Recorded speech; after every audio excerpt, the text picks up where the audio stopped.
بسم اللہ الرحمن الرحیم۔ ناظرین السلام علیکم۔ نیوز چینل کھاریں گزٹ میں ہوں گل بخشال۔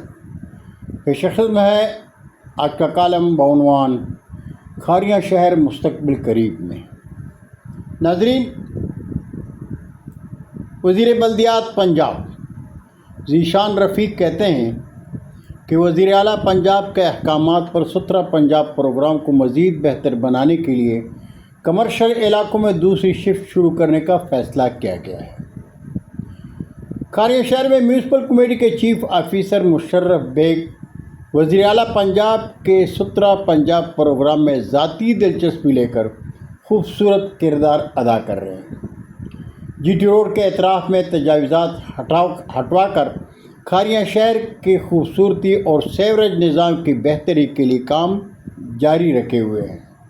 کھاریاں شہر کے مسائل کی نشاندہی کے لیے عام و خاص شہریوں سے ملاقات میں وہ شہر کی خوبصورتی سے متعلق اپنی سوچ کے اظہار کے ساتھ شہریوں کی تجاویز کو بھی اہمیت دیتے ہیں۔ اسسٹنٹ کمشنر احمد شیر گوندل صاحب کا اپنا الگ مزاج ہے۔ میئر حاکم گل بخشالوی انتظامی افسران کی کھاریاں میں تعیناتی پر ان سے تعارفی ملاقات کے لیے جایا کرتا ہوں۔ احمد شیر گوندل صاحب سے بھی ملاقات کے لیے گیا تھا، لیکن ان کے مزاج نے زیادہ دیر تک ان کے پاس بیٹھنے نہیں دیا۔ تصویر بنانے سے منع کرتے ہوئے کہا کہ ڈپٹی کمشنر فوٹو سیشن کے نسبت کام کرنے کی ہدایت دیتے ہیں۔ احمد شیر گوندل صاحب نے کھاریاں پریس کلب کے وفد سے ملاقات میں بھی انہیں مایوس کیا تھا۔ حالانکہ ڈپٹی کمشنر نور العین قریشی سے کھاریاں پریس کلب کے خوشگوار ملاقات میں جب ان کے ساتھ تصویر کی خواہش کا اظہار کیا تو وہ مسکراتی ہوئی اپنی نشست سے اٹھ کر آئیں اور گروپ تصویر میں ہمارے ساتھ کھڑی ہو گئی تھیں۔ ناظرین، کھاریاں شہر سے متعلق مسائل کی نشاندہی کے لیے ہم چیف آفیسر مشرف بیگ سے ملنے جاتے ہیں۔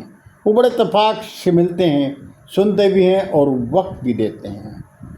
شہر کی خوبصورتی کے لیے چیف آفیسر کی حسن کارکردگی سوشل میڈیا پر تصویری منظرنامہ میں آپ دیکھ رہے ہیں۔ امید ہے مستقبل قریب میں کھاریاں شہر کا مرکزی گڑی چوک کھاریاں کنٹونمنٹ بورڈ کے مین داخلی راستے کی طرح نہ صرف خوبصورت بلکہ کھاریاں شہر کی پہچان نظر آئے گا انشاءاللہ۔ بہت شکریہ ناظرین، زندگی نے ساتھ دیا تو اگلی نشست میں پھر ملاقات ہوگی۔ جاتے جاتے درخواست ضرور کروں گا کہ میرے چینل کو سبسکرائب کریں، دوستوں کے ساتھ شیئر کریں اور چینل کی گھنٹی ضرور بجائیں۔ اللہ حافظ۔ پاکستان زندہ باد۔